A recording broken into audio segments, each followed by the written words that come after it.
They called him a monster. 3 men were dead because of him.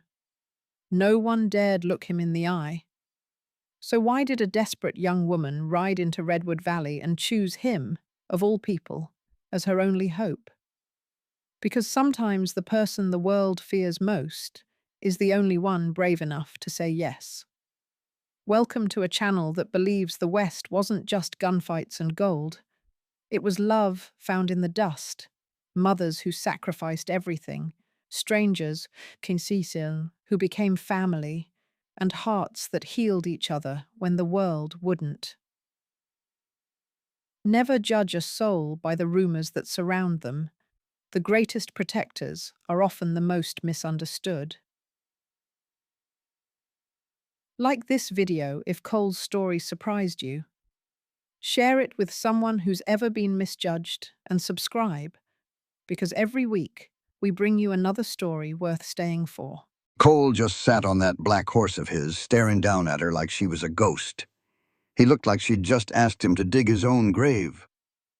"Get out of the way," he rumbled, his voice low and flat. But she didn't budge. "I can't," she whispered. The whole town was watching, holding its breath. Cole leaned forward in his saddle, his scarred hands resting on the reins. He sized her up, from her worn-out dress to the exhaustion carved on her young face. "I don't know you," he stated. "I know," she answered, her voice getting a little stronger. "But everyone knows who you are, and they say you're the kind of man who doesn't ask too many questions." Just then, Sheriff Garrett pushed through the crowd, his badge shining in the sun. "Ma'am, I'm going to need you to step away from Mr. Hawkins." She never even looked at him. Her gaze stayed locked on Cole.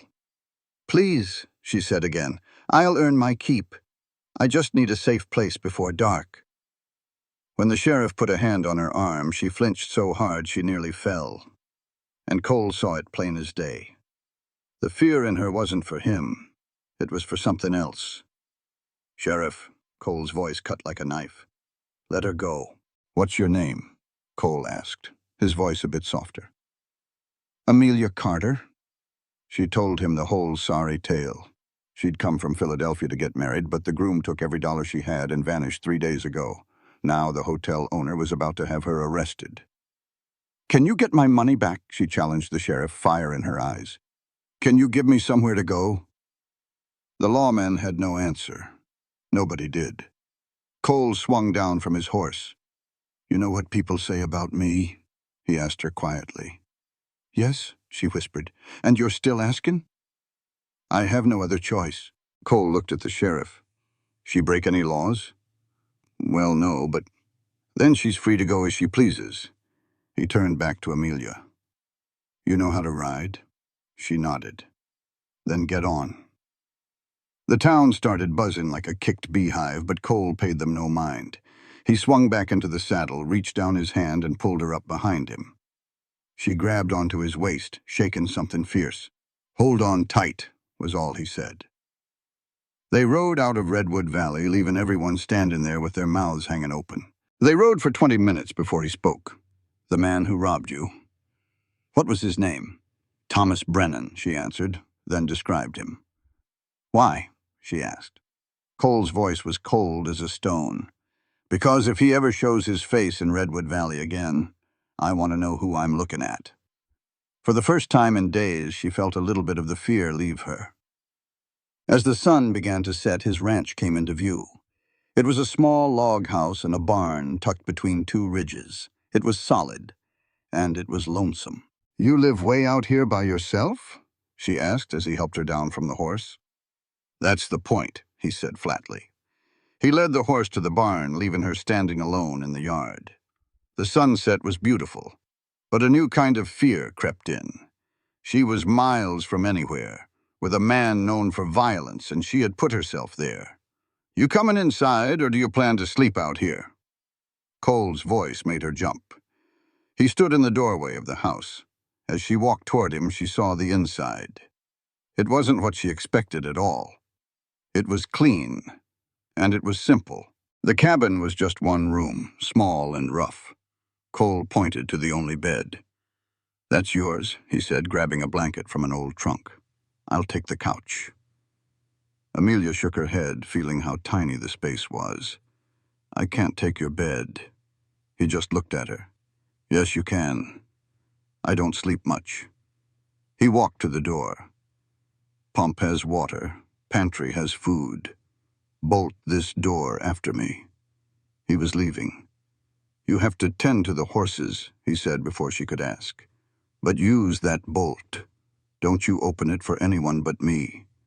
A knot of fear tightened in her stomach. "How will I know it's you?" His voice was grim. "Because anyone else who comes up here won't bother knocking." And then he was gone. Amelia slid the heavy iron bolt home, sank to the floor, and finally let the tears come. She woke up smelling coffee. For a second she was lost, but then the whole ugly memory of yesterday came flooding back. Cole had his back to her at the stove. "There's a basin in the bedroom," he said without turning. "Water's still warm." She stood up, every muscle in her body aching. "What time is it?" He answered, "Nearing 7. He finally turned, holding out a tin cup of coffee. His face gave nothing away. "If you're planning on staying, you're going to work. And on a ranch, the work starts at sunup." Amelia took the cup. The coffee was strong and bitter, but it felt like a lifeline. "I told you I would work." A flicker of something that wasn't quite a smile crossed his face. "Talk is cheap. Finish that coffee. Meet me in the barn." Before she could say another word, he was gone. She washed her face, staring at the stranger in the mirror. She looked tired and 10 years older, but she was alive. That was more than she had yesterday. In the barn, Cole was already pitching hay. "Grab a shovel," he ordered. Amelia went to the next stall. The horse inside was a giant beast with a white star on his forehead, and he looked at her with pure suspicion. "His name's Thunder," Cole said, "and he bites. I'm not kidding." Amelia just looked at the horse, who snorted and stomped a hoof. Ignoring Cole's warning, she slowly reached out her hand, speaking in a low, calm voice. "It's all right, boy. I'm not going to hurt you." Thunder's ears flattened, but he took a step closer, then another, until his soft nose bumped her palm. Cole had stopped working altogether, just staring in disbelief. Amelia gave the first real smile she'd had in days. "See? You're not so bad." Cole shook his head. "That horse hates everybody." She looked at him over Thunder's head. Maybe he just needed someone who wasn't afraid of him. Cole almost smiled at that. "Almost," he mumbled, then turned back to his work. By sunset, Amelia could barely move, but she never complained. She had hauled water, mended a fence, and chopped wood. She fell down twice, but each time she just dusted herself off and got right back up. As the last bit of daylight disappeared, Cole took the bucket from her hands. "That's enough. Go on inside." She looked like she wanted to argue, but she was too worn out. She just nodded and headed for the house. Cole watched her go, wondering what in the world he was doing. For 5 years, he had built a life of complete isolation. Now, a woman who looked at him without fear was sleeping in his house, and he knew deep down he couldn't make her leave. When Cole came inside an hour later, Amelia was sound asleep at the kitchen table, her head resting on her arms. He stood there for a long moment, just watching her. He knew she was trouble, but she was brave, too. Moving quietly, he lifted her into his arms. She barely stirred, just mumbled something soft and curled against his chest. She felt as light as a feather. He carried her to the bedroom, laid her on the bed, and pulled the blanket over her. Her face, finally, looked peaceful. Cole went back to the main room, sat on the old couch, and stared into the fire until morning came. For 3 days, they worked from dawn till dusk in near silence. Amelia was a quick learner, and she was tough. On the 4th day, she decided she'd had enough of the quiet. They were in the barn when she finally asked, "Why did you help me?" Cole didn't even look up. "I brought you here. That's not the same as helping." Then what is it? He sighed, finally turning to face her. It's a place to stay until you can get on your feet. Then you leave. That's the deal. Amelia felt a flash of anger. What if I don't want to leave? His eyes narrowed. Everybody leaves, Miss Carter, sooner or later. Why would I help a stranger just to toss her out later? Maybe I am tired of being the man everyone fears. The words just came tumbling out. Maybe for once I wanted someone to ask for my help instead of running from me. He gripped the door, his hands shaking. Amelia stepped closer. Yes, she said softly. That is exactly what I wanted to hear. He looked at her then and saw someone who was not afraid. I am not going to hurt you, he said. I know. She moved closer still. If you were the monster they say you are, I would already be dead. But I am not. I am standing here arguing about whether I can care that you are kicking me out. You should not care. Too late. This is a mistake, he said. Probably she smiled. I have made 100 of those. What is one more? He should have walked away. Instead, he heard himself say, Fine. You can stay. He rubbed his face. But we do this my way. You work, you keep to yourself, and if anyone from town asks, you tell them we are married. Amelia stared. What? You heard me? Cole's voice was firm. If word gets out I have a woman living here without a ring, every gossip in the state will make your life a living hell. So we got married quiet-like, a practical arrangement. You want me to lie to the whole town? I want you to have a life without folks judging you every time you show your face. He crossed his arms. Unless you have a better idea. All right, she said.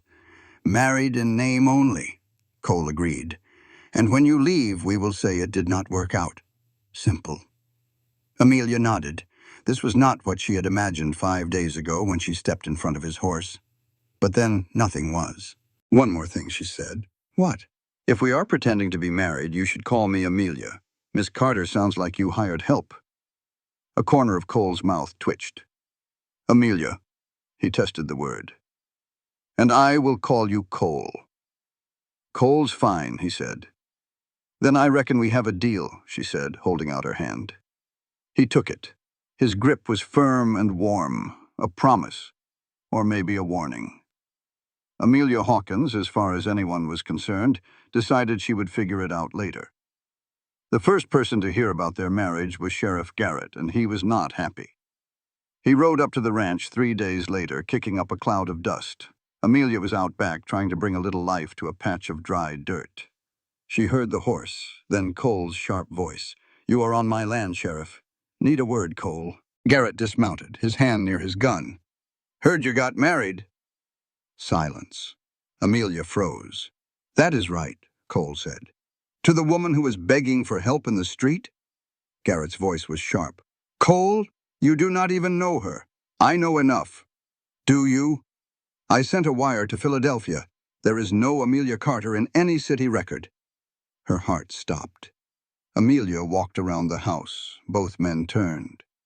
That is because Carter is not my real name, she said. It is my mother's maiden name. I used it when I left home because my father, a federal judge, threatened to have me arrested for theft. He claimed I stole my mother's jewelry. I did not, but who do you think they would believe? Garrett's hand moved closer to his pistol. So you are a fugitive. I am a woman who ran from a bad situation. Her voice was steady. If that makes me a criminal, then arrest me. Cole stepped right between them. She is my wife. That makes her my problem, not yours. Your wife? Garrett laughed a bitter laugh. You married her and did not even know her real name. I married her because she needed help. Cole's voice got low and dangerous. Now, unless you have a warrant, Sheriff, you need to leave. Garrett stared at them both, then shook his head. You are making a mistake, Cole. It would not be my first. The sheriff rode off, but the look he shot Amelia promised this was not over. Cole waited until he was gone. What is your real name? Amelia Rothschild. My father is Judge Harold Rothschild. When I turned 23, I asked for the inheritance my mother left me. He said I had spent it. I had not. So I took her pearl necklace, sold it, and used the money to come west. And the jewelry he accused you of stealing was that necklace? She said, her voice hard. He wanted it for his new wife. So I ran. Cole was quiet for a long moment. You should have told me. Would it have made a difference? No. But lies have a way of catching up to you. I am sorry. Do not be sorry. Just do not lie to me again. He turned toward the barn.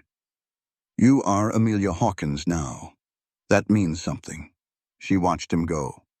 Cole, she called out. He stopped. Thank you for what you did with the sheriff. That is what husbands do, he said, and kept walking.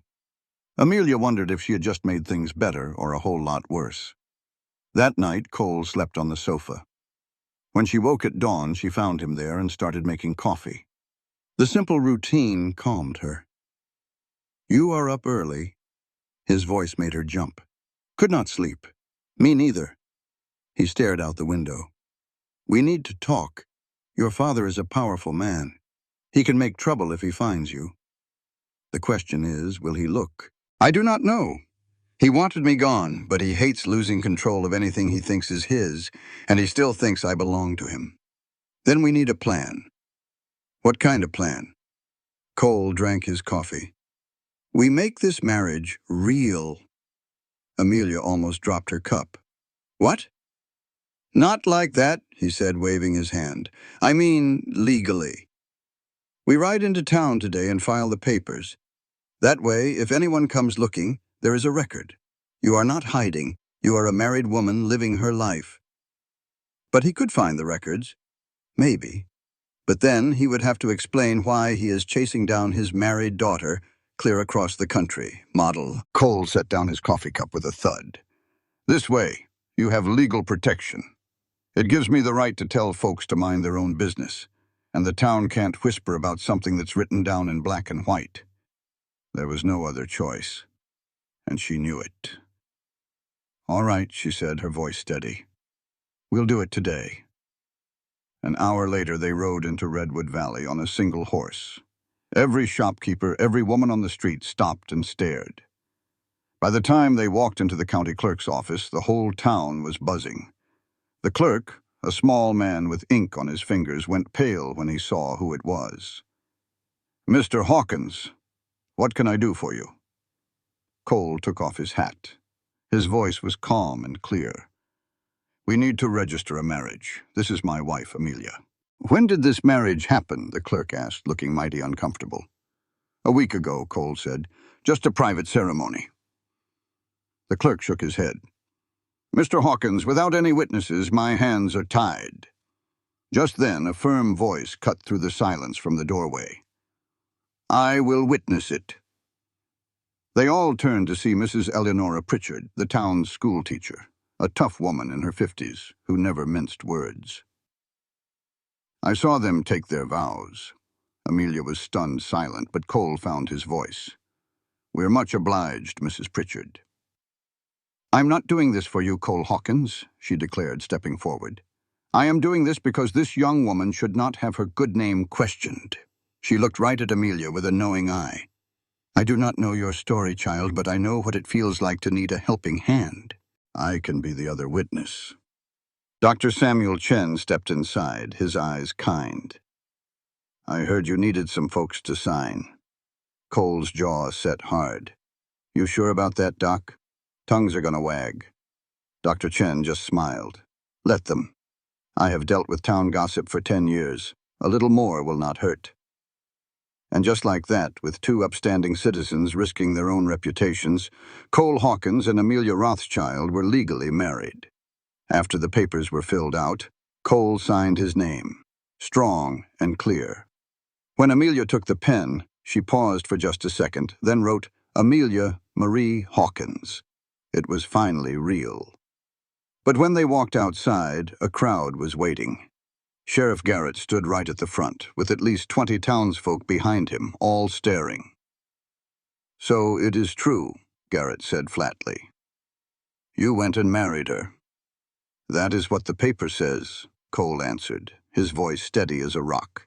"Folks are gonna talk," Garrett warned. Cole took Amelia's hand in public for the very first time, his grip strong and sure. "She is my wife now. If anyone has a problem with that, they can bring it straight to me." The threat hung in the air.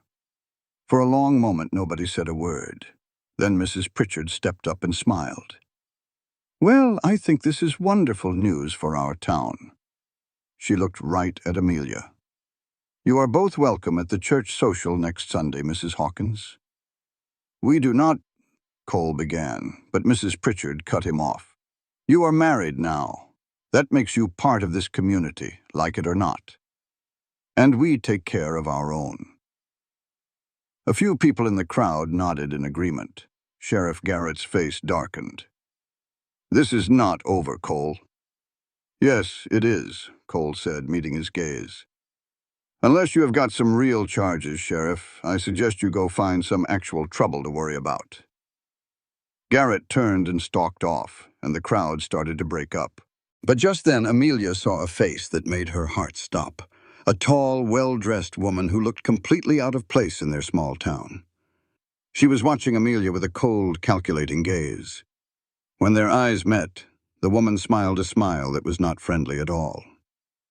Amelia gripped Cole's arm. "We have to go. Now." He did not ask why. He just helped her onto the horse and swung up behind her. They were well clear of town before she could speak. "There was a woman," she choked out. "The one with dark hair and fancy clothes." "I saw her," Cole said, his voice grim. "She checked into the hotel 2 days ago. Said she was looking for investments." "She is lying," Amelia whispered. "How do you figure?" "Because that is Victoria Rothschild, my father's wife. And if she is here, it means my father knows exactly where to find me." Back at the ranch, Cole looked out at the mountains. "Tell me everything," he said. "No more secrets." So Amelia laid it all bare. She told him about her father, a powerful federal judge, and his cruel new wife, Victoria. She explained how Victoria had turned everyone against her and planned to have her locked away in an asylum. "That is when I ran," Amelia finished. "I sold my mother's necklace and used the money to disappear. I thought being a mail-order bride was a clean break." She gave a bitter laugh.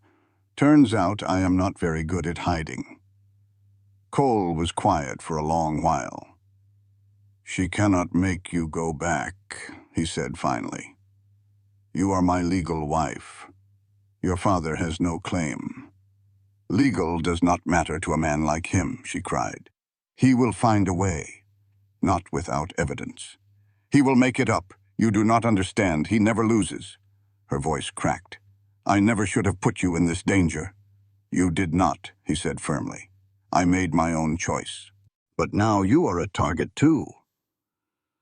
"I have been in danger my whole life," Cole said, his voice like flint. "Your stepmother showing up does not change a thing. We stick to the plan. You are my wife, and we will live our lives. If anyone tries to take you from me, they will have to go through me first. You cannot fight a federal judge." "Watch me," he said. The certainty in his voice should have been a comfort, but it only scared her more. She had learned the hard way that sometimes courage was not enough. That night she could not sleep. She lay in the dark, listening to the sounds of the ranch, knowing she had painted a target on the back of the one man who had shown her kindness. His voice from the other room made her jump. "I can hear you thinking from all the way out here." "Sorry," she whispered. "Did I wake you?" His silhouette filled the doorway. "You doing okay?" Her silence was all the answer he needed. "I have to make Victoria leave," she said, her voice tight, "without ruining all this for you." Cole leaned against the frame. "This ain't all on you. Seems to me there's plenty of blame to go around for this mess. For now, we wait, and we get ready." "Ready for what?" He stepped into the room, his face cut by moonlight. "Tomorrow, you learn how to shoot. A man who'd put you in an asylum will do worse, and I can't always be there to stop him." He met her eyes. You have to protect yourself. Fear coiled in her stomach. I don't think I can. You've got more grit than anyone I know, Amelia. You just have to believe it. The simple faith in his voice made her nod. All right, she whispered. Teach me. As he left, he paused. And Amelia, you are not facing this alone. You understand me? She nodded, unable to speak. For the first time, she felt a flicker of real hope. The next morning, the pistol felt cold and wrong in her hands. You're holding it like it's a snake, Cole said from the clearing behind the barn. He gently adjusted her stance. Relax your shoulders. The gun's not the enemy, fear is. The shot went wide, the recoil nearly knocking her over. Again and again she missed, until her hands shook with frustration. I can't do this. You are doing it, he said calmly, reloading the pistol. You think I came out of the womb a marksman? I shot my own foot the first time I tried. My daddy just about died laughing. She stared at him, stunned. Everyone starts somewhere, Amelia. The folks who survive, he continued, are the ones who keep trying after they fail. She took a deep breath. One more time. That's my girl, he said softly. She fired, and a tin can flew clean off the log.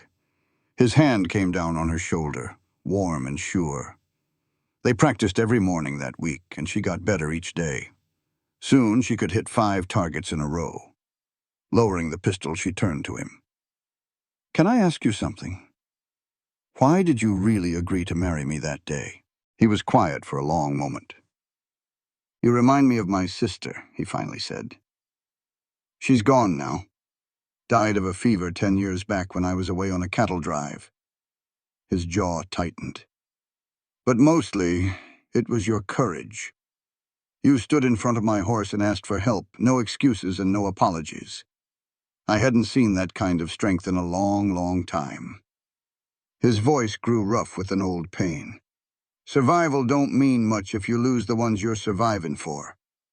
I chose work over family once. He met her eyes, his own full of resolve. I wasn't going to make that same mistake twice. The sound of a horse riding hard cut through the quiet. It was Dr. Chen, and his face was grim. Cole, we've got trouble. Victoria went to the sheriff with federal warrants. Claims Amelia stole over $10,000 in jewelry back east, and that you're hiding a fugitive. The world tilted under Amelia's feet. It's a lie. I know, the doctor said, but the papers look real. They mean to arrest you both if she isn't turned over by sundown. Cole's voice was like ice. Let them try. And once they arrest me, Amelia finished, her voice trembling, they'll send me to an asylum. Over my dead body, Cole growled. That can be arranged. The voice belonged to Victoria. She rode up the path, flanked by 2 men wearing United States Marshal badges. Her smile could cut glass. Hello, Amelia. It is time for you to come home. Your father has been so worried. She turned to the marshals, her voice dripping with false concern. Gentlemen, as you can see, my poor stepdaughter isn't well at all. I'm afraid that fever she had last year affected her mind. A tall marshal with a scarred cheek stepped forward. Mrs. Hawkins, you're coming with us. Cole moved right in front of Amelia. She's not going anywhere. The lawman flashed some federal papers. This is Colorado, Cole said, his hand resting near his gun. Without a local warrant, that paper ain't worth spit. Y'all can ride on back to town now. Victoria just laughed, a sound as cold as a winter creek. How sweet. But Amelia, her father doesn't just want you back. He wants you absolutely ruined. He underestimated her, Cole said flatly. Victoria's smile got wider. Did he? How much did she tell you about our family, Mr. Hawkins? About the powerful men who write those laws you love? Enough to know y'all are crooked, Cole replied. She held up a document. We call it influential. This paper here overrides your local laws. Give her to us and you can walk away clean. No trouble. Cole didn't miss a beat. Here's my offer. You tell Judge Rothschild if he wants his daughter, he can come get her himself. Victoria's smile vanished. You are making a mistake. Cole's voice was low and dangerous. Now get off my land. A marshal reached for his gun, but Dr. Chen fired a warning shot into the air. Before anyone could blink, Cole had his pistol aimed straight at Victoria. Next one who moves dies, he said calmly. Starting with you. Victoria turned white. This ain't over. I know, Cole said, his aim steady. Now leave. After they rode off, Dr. Chen shook his head. That was foolish. Yeah, Cole agreed, but it bought us time. Time to find your father's enemies. We find people he's crossed, Cole stated, and we make them our partners. He looked at Dr. Chen. Sam, send some wires. Find out who in Philadelphia hates the judge. Amelia's voice was small. But how do we prove anything? All the records are back there. Cole's eyes lit up with a plan. Your inheritance. Your mother's money. Amelia looked confused. He said I had already spent it all. He stole it, Cole declared. Over $50,000. We prove he took your inheritance, and we prove he is a criminal. That is how we bring him down. How do we prove it? Amelia whispered. Cole's answer was quiet and hard. We make him tell us. We'll set a trap, let him think he's won, and get his bragging on record. It was a long shot, but it was all they had. That night, Amelia wrote letter after letter, her hand aching. She wrote to old friends, distant family, anyone who might recall her mother and could offer proof. Across the table, Cole cleaned his guns, the silence thick with unspoken tension. You need to sleep, he finally said. We've got a fight ahead. Why are you doing this? She asked, her voice raw. It would be easier to just let them have me. Easier ain't always right, he said. But you don't know me. I know enough. He set down the polished steel and met her gaze. I know you're tough. I know you stood down my horse instead of running. And I know if I let them take you, I'd regret it for the rest of my life. I'm done with regrets. Amelia's throat felt tight. She wanted to argue, but she didn't want to be alone in the dark, wondering when the marshals would come. Can I ask you something? She said softly. When you called me your girl earlier, did you mean it? Cole went still. What do you reckon? I reckon, she said, standing and moving to him, that this arrangement ain't just for show anymore. He looked up at her. No, ma'am. It's not. Then what is it? I don't know, he said, his voice rough. But I know I give a damn what happens to you, and that scares me to death. You scare me too, she whispered, her hand finding his cheek. Good, he said, standing up. Fear means you're paying attention to this. And then he kissed her. It was not gentle. It was a fierce, desperate kiss that tasted of coffee and gunpowder. She kissed him back like a woman who'd been starving for air. When they finally pulled apart, breathless, he rested his forehead on hers. Well, that complicates things. Everything's already complicated, she answered. We should talk about this, he said. Tomorrow, she insisted, her hands clutching his shirt. Tonight, can we just be? He nodded, pulling her into a tight embrace. Outside, the wind howled, a storm rolling in. But in his arms, she felt safe. Morning came too soon. Amelia woke up alone, but the smell of bacon drew her to the kitchen. Cole was at the stove, acting as if the whole world hadn't shifted last night. We should talk, she began. We should, he agreed. But we got company coming. Her stomach sank. Victoria? Nope. Looks like Mrs. Pritchard and the whole church committee, judging by that dust cloud. He glanced over, a warmth in his eyes. Word got round. They're coming to show support. 10 minutes later, a wagon full of determined women arrived. We brought food, Mrs. Pritchard announced, marching past Cole. And we ain't leaving till the whole county knows this town stands with y'all. Mrs. Pritchard, you don't have to. Oh, yes, we do, she interrupted. That Victoria woman was in town yesterday, running her mouth. We don't let city folks push our own around. By the time the ladies left hours later, the kitchen was full of food and the house was filled with something Amelia hadn't felt in a long time. Hope. That woman is terrifying, Cole remarked, eyeing an apple pie. I'd rather face a firing squad. She likes you, Amelia said. Tolerates me, he corrected. Just then, Amelia spotted a rider approaching. It wasn't Victoria. It was worse, Sheriff Garrett, and he'd brought deputies. Stay inside, Cole said, his hand dropping to his gun. No, Amelia stood beside him. We do this together. Garrett and 4 deputies reined in, none of them looking happy. Cole, Garrett said, his voice strained. I got another wire from Judge Rothschild. He's sending federal marshals if you don't hand her over by morning, and he ain't bluffing. Let him come, Cole replied flatly. Damn it, Cole, this ain't a game, Garrett snapped. They'll bring 20 men. You can't outgun 20 men? Watch me. A young deputy named Michael stepped forward. Please, sir, she's not worth dying over. Just let her go. What's your name, son? Amelia asked him. Michael, ma'am? Michael, if someone falsely accused your sister and threatened to lock her in an asylum, would you tell her she wasn't worth fighting for? The boy flushed. That's different. No, she said, her voice like steel. It is exactly the same. My father is a liar, and if you help him, you are no better. We're just following orders, another deputy muttered. Then you're cowards, she stated simply. Sheriff, I'm not just upset, I am terrified, because if I go back, I disappear. So if you plan to arrest me, do it. But don't you dare pretend it's for justice. A heavy silence fell. Sheriff, what if she's telling the truth? Michael asked.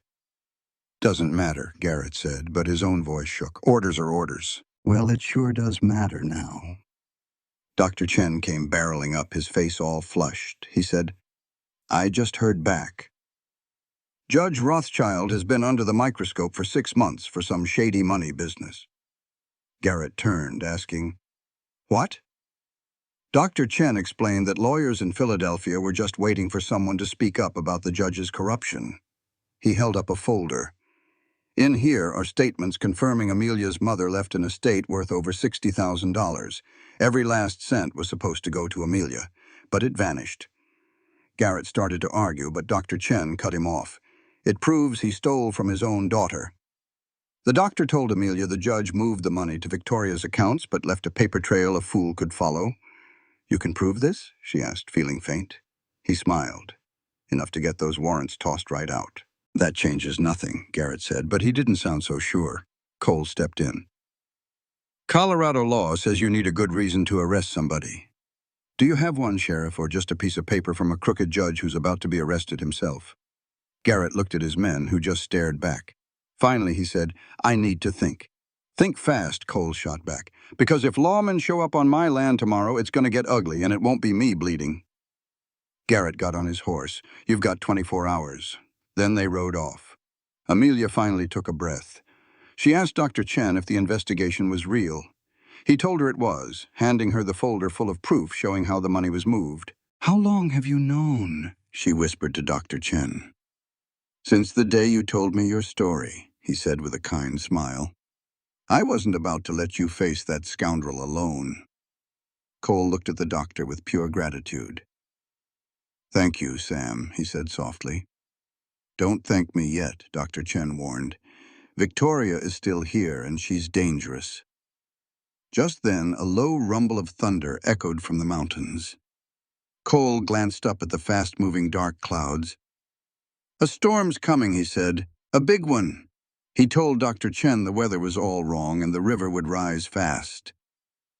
I've got to check the ridge, Cole announced. I'm going with you, Amelia declared, following him to the barn. We're in this together, remember? Amelia insisted.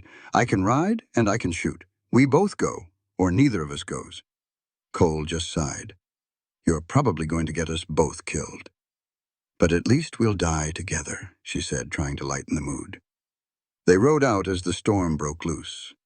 By the time they reached the high ridge, the rain was coming down in sheets. What they saw made Amelia's heart stop. The river was already a raging monster, swollen and angry. Cole whispered, the whole snowpack must have let go at once. I've never seen it rise this fast. He figured the town had 2 hours, maybe less. We have to warn them. Now! They spurred their horses down the treacherous path, racing against the flood. They hit Redwood Valley just as the first wave of water crashed down Main Street. People were screaming and running in every direction. Cole rode straight for the sheriff. "Garrett, the river's breaking. We have to evacuate the whole valley." Garrett came out, saw the water, and his face went white. "Get everyone to the church. It's the highest ground." Cole was already shouting orders. "Ring the bell. Get every man you can to help." Garrett hesitated for a second, then started yelling commands. What followed was pure chaos. Cole and Amelia split up, pounding on doors and pulling folks from their flooding homes. The water rose with terrifying speed.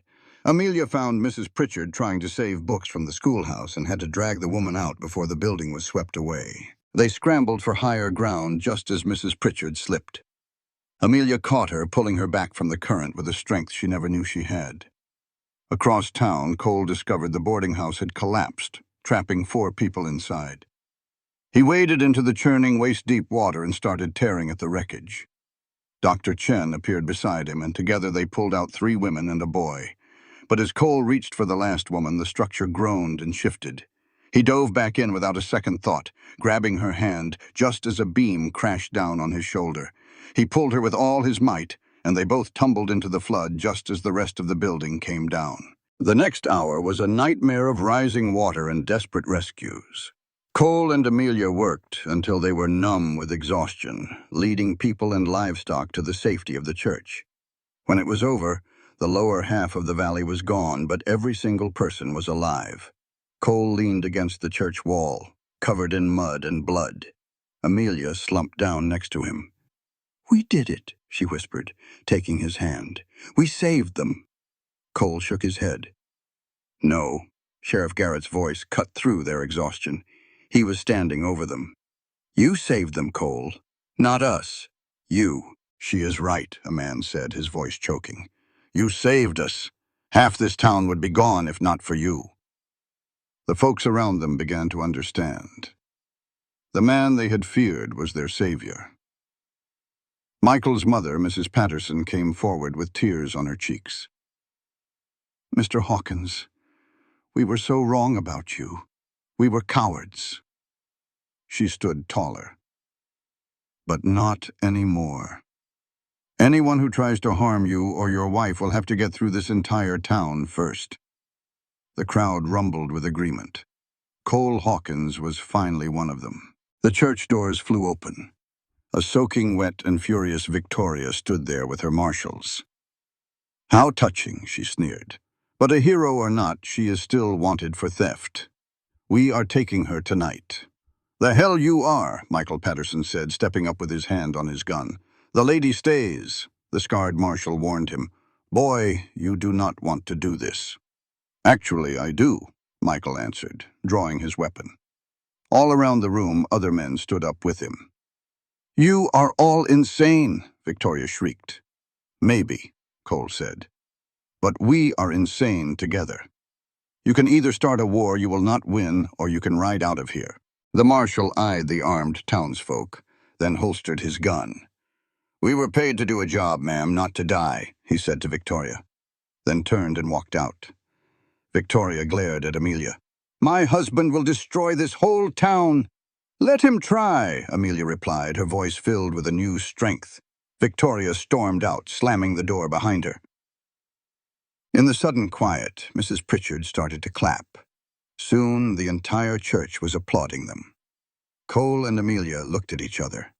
Surrounded by the town they had saved, they knew this was no longer a lie. This was real. The storm hit hard and lasted for 3 long days.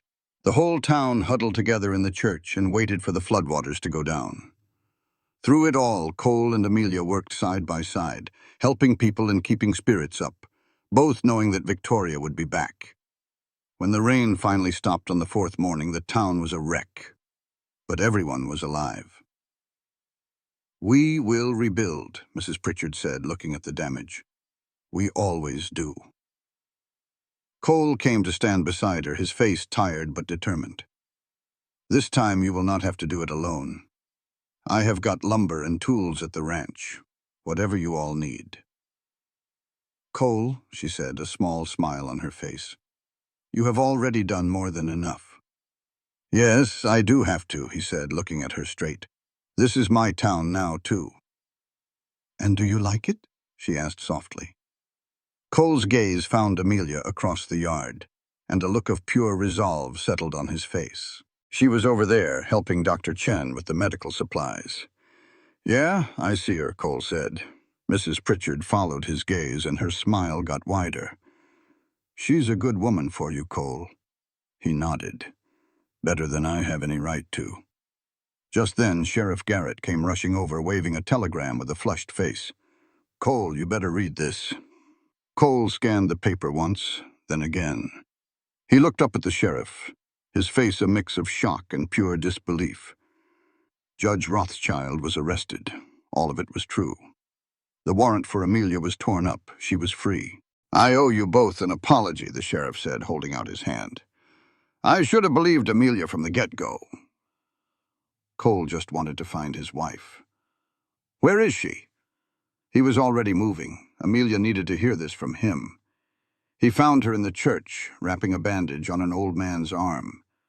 When she saw the look on Cole's face, she went still. He gently pulled her aside and gave her the telegram. She read it, the color draining from her face. The charges? She whispered. Gone, Cole said, his own hand shaking a little. You're free, Amelia. It is all over. For a moment she just stared. Then the tears finally came. We're free, she whispered, her strength giving out as she collapsed against his chest. Cole just held her, letting her cry out all the fear she'd been carrying for weeks. Folks started to stare, but he didn't care one bit. She'd been through hell and earned the right. When she finally looked up, he told her, Now you get to decide what you want. You can go anywhere. She stared at him, confused. You think I would leave? That I only stayed because I had nowhere else to turn? He swallowed hard. I just figure, if you want more than a broken-down ranch with me, I'd understand. She grabbed his face with both hands. Cole Hawkins, for a smart man, you can be awfully dumb. I stayed because of you, she said, her voice full of fire. I fell in love with you somewhere along the way, and I am not going anywhere. Cole's whole world just stopped. You love me? Of course I love you, you idiot. I choose you. I choose this town, this life. I want to be your wife, for real. He kissed her then, right there in front of half the town. Pulling back, he rested his forehead against hers. I love you too, he said quietly. Probably since the day you made friends with that big horse, Thunder. Their moment was broken by a horse tearing into town at a dead run. A dust-covered rider jumped down and staggered toward them.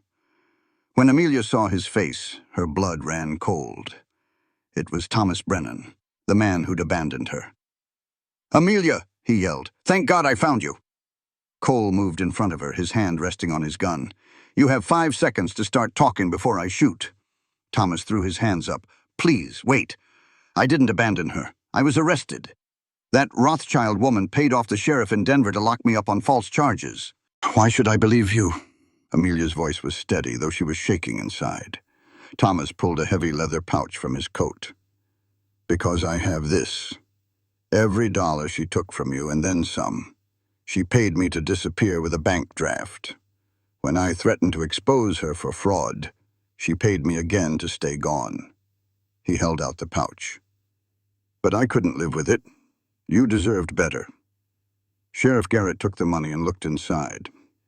It's real, he confirmed. At least $2,000 here.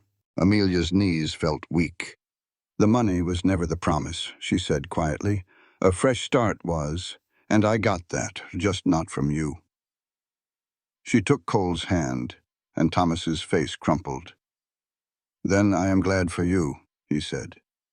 Take care of her. As he turned to leave, Amelia called out, Wait. Thank you for making it right. Thomas just gave a sad smile, mounted his horse, and rode away. The sheriff handed Amelia the pouch. She looked at Cole, then at her new home. Give it to Mrs. Pritchard for the rebuilding, she said, her voice firm. I already have everything I came here for. Mrs. Pritchard pulled Amelia into a fierce hug. Welcome to Redwood Valley, dear. You are family. As the townsfolk began to buzz with plans, Cole turned to Amelia. Marry me, she laughed through her tears. We're already married. We did that first time out of desperation, he said, taking her hands. I want to do it right. I want to stand before this whole town and God himself and tell everyone that I choose you because I love you. Her answer came without a second thought. Yes. 1,000 times yes. This time the cheering was deafening. In the 2 months that followed, they rebuilt Redwood Valley together. The town stopped seeing Cole as a monster and saw him for the good man he was. Amelia wasn't the scared woman who arrived in town anymore. She was the heart of their community. They had truly found their home. On the first Sunday in the new church, Mrs. Pritchard announced a town celebration for the next week. What she didn't tell anybody was that the party had a second purpose. It was also going to be a proper wedding for the two people who had given them all a reason to celebrate. The whole town was gathered at the new church, celebrating life. Amelia stood with Cole, taking it all in. Suddenly, Mrs. Pritchard appeared. Could you all come with me for a minute? In a small back room, Dr. Chen was waiting with a big grin. What is going on? Amelia asked. You two are getting married today, Mrs. Pritchard said, plain and simple. She pulled a beautiful white dress from an old trunk. This was my daughter's. She would have wanted you to have it. Amelia was stunned. The town had planned a real wedding for them all along, and Cole knew the whole time. It was my idea, Cole admitted with a sheepish grin. You deserved a proper wedding. Amelia wanted to be mad about the secret, but looking at his face, she just could not. Help me get into that dress, she said to Mrs. Pritchard. A short while later, Amelia stood at the entrance to the church, looking like a vision with wild flowers in her hair. Mrs. Pritchard gave her a soft smile. Ready? Amelia nodded.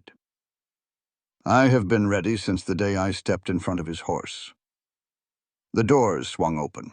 The church was packed full of friends, and at the front stood Cole Hawkins, looking more nervous and handsome than she had ever seen him. The preacher spoke of second chances, of two people who faced down darkness and found the light. Then Cole took a deep breath and looked right at Amelia. He said she was the bravest and kindest person he had ever met. He told everyone how she had taken a broken man and showed him something in the world was still worth fighting for. His voice got thick with emotion. I do not deserve you, he said, but I will spend every last one of my days trying to be the man you think I am. I love you. Tears were streaming down Amelia's face. Cole, she began, I came here looking for someone to save me, but you taught me how to save myself. She squeezed his hands tight. I am choosing you today, and I will choose you tomorrow and forever. The preacher smiled wide. Well then, Cole, you may kiss your bride for real this time. And he did. He kissed her with everything he had, a kiss that healed old wounds and promised a new life. The whole church erupted in cheers that felt strong enough to lift the roof right off. When they finally pulled apart, grinning, Amelia touched his cheek. You were never a monster, Cole. Just a man waiting for someone to see the truth. They had been that someone for each other. As the sun set, they stood on the church steps, watching their town, their family, celebrate. Happy? Cole asked her. More than I ever knew was possible, she leaned against him. You are stuck with me now, she smiled. That is a promise, he whispered back. They had fought for their love and won, building a home not just from wood and nails, but from courage and hope. It all started when they figured being lonely was a whole lot scarier than being afraid. That brave woman didn't just save herself when she asked Cole Hawkins, the toughest man around, to be her husband. No, sir. She saved him, too. She reminded this whole town what it means to have each other's backs. Cole proved that the man folks call a monster is sometimes just a hero waiting for a chance. They took a simple lie and turned it into a real family, building a good life from scratch. And they taught everyone that the strongest thing you can do is ask for help, stand for what's right, and love someone with all your heart. This content was carefully researched, developed, and manually edited by our team to deliver meaningful stories with valuable life lessons. Every narrative is crafted to entertain, inspire, and empower our audience. We believe that great stories can change lives, and we are committed to bringing you content that matters. Thank you for being part of our community, Art.